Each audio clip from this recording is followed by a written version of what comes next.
You are a unique individual. There's no one else like you. And as you begin to build your YouTube channel, do you know how many YouTube channels there are out there? Neither do I, but there's a lot of them. And as you begin to build your channel, you are unique. You need to also make your channel unique. You do that with something called branding, like this.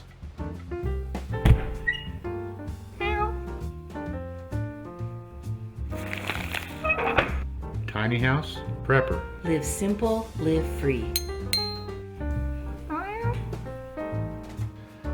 Hey everybody, I'm Bill with Tiny House Prepper. And that sentence that I just said, that's part of my branding. Because I do it the same way every time. And when my wife Elizabeth is here with us, I say, "Hi, I'm Bill." And she says, "I'm Elizabeth with Tiny House Prepper." We do it the same every time. It's part of our branding. The little animated introduction that you just saw is part of our branding. The music that you hear right now, that's part of our branding, because we use the same music every time. It's something that sets us apart. Every TV show that you have ever watched brands itself with an introduction and some music that's the same every time. You can be sitting in your bedroom and somebody's out in the living room watching TV, and when a new show comes on, you know from the bedroom what it is because of the music. You recognize the music and you identify it with that show. It's the same way with a YouTube channel. You want to brand yourself. Do this, come up with some kind of a routine, some kind of an introduction, and possibly some kind of an ending, and do it the same way every time. It gives people a sense of continuity. It gives people a sense of familiarity. It gives people a sense of belonging when they hear your music start and they see your little introduction. However you do that, it makes them feel welcome. Now, I have seen YouTube channels that don't do this. They don't brand themselves, and many times they don't introduce themselves. I hate it when I go to a video and the first thing you see is somebody's hands on a countertop saying, "And today we're going to be cooking beef stew," and they start right into it. You don't know who they are. Frankly, you don't care who they are.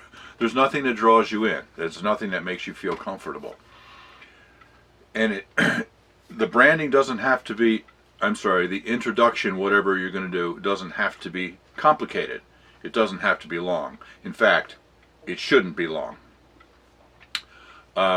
Many times I've seen channels that are just starting up that try to brand themselves and their introduction is way, way too long. I've seen some as long as 45 seconds. Our little animated intro that we just did here is 13 seconds, and that's pushing the limit. It shouldn't be any more than that. 10 seconds or less would be even better. These long videos or these long introductions, what they'll do is take, say, a travel video or a travel channel. I watch a lot of RV travel channels. So what they'll do is they'll go back and take clips of all the different places that they've visited in their travels, and they'll put little clips of all of those different things and explain what they do, you know, that they lived in a house and now they've sold that and they're full-time in an RV and all that. And 45 seconds, come on, I've actually timed several of them like that. The first time it's interesting because you're getting to know who they are. The second time you put up with it. The third time it's like, oh, come on, this again. And the fourth time you turn it off halfway through the introduction because you get so tired of watching the same thing that's so long. There is an appropriate place to do something like that to explain what your channel is about. You can do a introduction video and put it on your of the home page of your channel so that that's what comes up the first time a new viewer visits your homepage, and it explains all about your channel, who you are, what you're doing, what your goals are for the channel, that sort of thing. Your introduction is not the place for that. Like I said, shorter is better. In fact, there are a couple of them that I follow that are just absolutely genius in their brevity. The first one that I want to show you is from a friend of mine, Brad, from Big Family Homestead. Watch his introduction.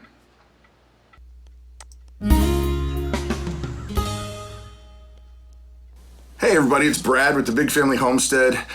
And here's another one that I like from a channel called Joel and Leah. And this is an interesting couple because they're a British couple, and their channel is supposed to be about comparing British culture to American culture. But it's funny because they don't really understand American culture, so it's really about Brits trying to understand American culture and trying to make comparisons when they don't necessarily know American culture.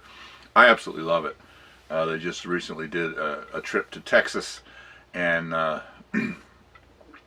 it was just so fun to see them explore and experience American culture for the first time. Anyway, watch their opening clip.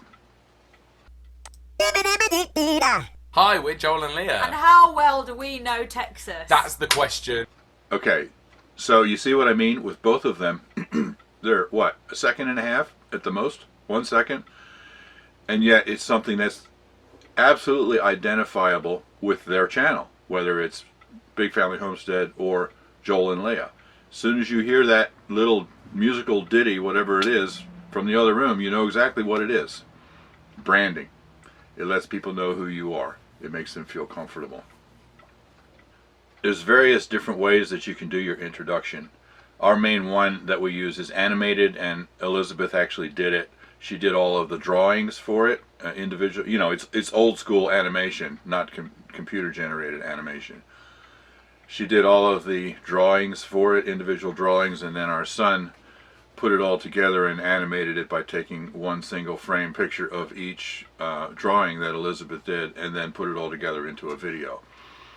That was pretty time consuming. Elizabeth worked on it for quite a while, and so did my son. I don't know the number of hours that went into making that, but it definitely brands us. It's not like anybody else has anything like that.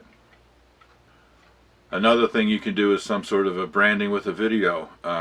If you watch our channel at all, you know that we also, Elizabeth does a Bible study every Sunday morning called Tea with Jesus, and our Tea with Jesus video has a different introduction that brands Tea with Jesus, and it was just a video that we did, and then Elizabeth sang and played the piano behind it to put in the music.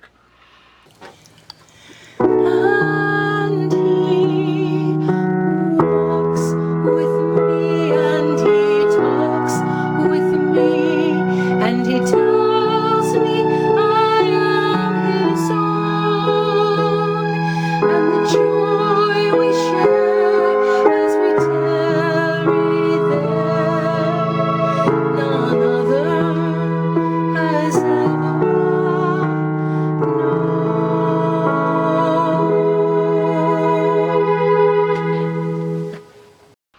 Or you can use just some kind of a graphic like Big Family Homestead does, and well, and Joel and Leah too. They just use a graphic with a little 1 second, sting music behind it. You can do it yourself. You can hire somebody to do it. You can use various clips of what your channel is about, or your travels, or your DIY videos, or something like that. But make sure it's no longer than about 10 to 15 seconds at the most, or you'll lose people. Make it short, make it interesting, make it draw people in instead. Now there's another thing that I want to talk about with branding, and that is that it's very important that you protect your brand. This is something that we had to learn the hard way. We didn't know anything about this. When we first started our YouTube channel, it was a lark. It wasn't designed initially to grow into our business, to grow into our income, but it has now. When we first started, I was just doing a couple of videos for a few friends of mine for them to see the renovation that I was doing on our little trailer. And I never expected to do more than 2 or 3 videos of the renovation for my friends. But once I did that, over the years it just exploded into a real YouTube channel and a real business. So our name, Tiny House Prepper, we didn't have a problem with that, with what I'm talking about here. But we also started out with a slogan when we decided to make it an actual channel, and it was Live Simple, Live Free. And we used that for about a year, and then all of a sudden we discovered that someone else had actually taken Live Simple, Live Free and trademarked it, which meant that we could no longer legally use that slogan. we had to cut it out of the end of our animated introduction. We used to say it at the end of each video, and we had to stop saying it. We couldn't legally use it because of our, inexperience with business, with that aspect of business. We lost the right to use that. So for several years we didn't. And then we just recently discovered that the company that had originally trademarked that had abandoned the trademark. And we were very excited because we were then able to apply for the trademark, and we're in process of that right now. But we're going to trademark both our title, Tiny House Prepper, and our slogan, Live Simple, Live Free, so that will be legally protected and no one else can steal it. So how do you do that? You can go to the U.S. Patent Office where they do patents and trademarks and do it yourself. But we went to LegalZoom, and for an extra $200, I think it's like $240 or something like that, to actually file your patent with the U.S. government. And then for LegalZoom, charged us about an extra $200 to do it all. And that was, to me, was a no-brainer because they had lawyers that know what they're doing, and they made sure the application was right before we applied for it. And everything's, like I said, it's still in process, but everything is working very well. And I would easily recommend that you actually, pay somebody to do that. And LegalZoom so far has been really helpful for us. Branding, it's important. Brand yourself so people know instantly as soon as the video starts who you are and what you're about. And then protect your brand. If you're going to grow it into a business, if it's just going to be a lark, something fun, then that might not be necessary. But if you're going to grow it into a serious business and hope to earn income from it, then definitely protect your brand with a trademark. And yeah, so I hope that you can learn from some of the mistakes that we made in the beginning that we didn't know about. So I hope you find that helpful. You be blessed. We'll see you next time.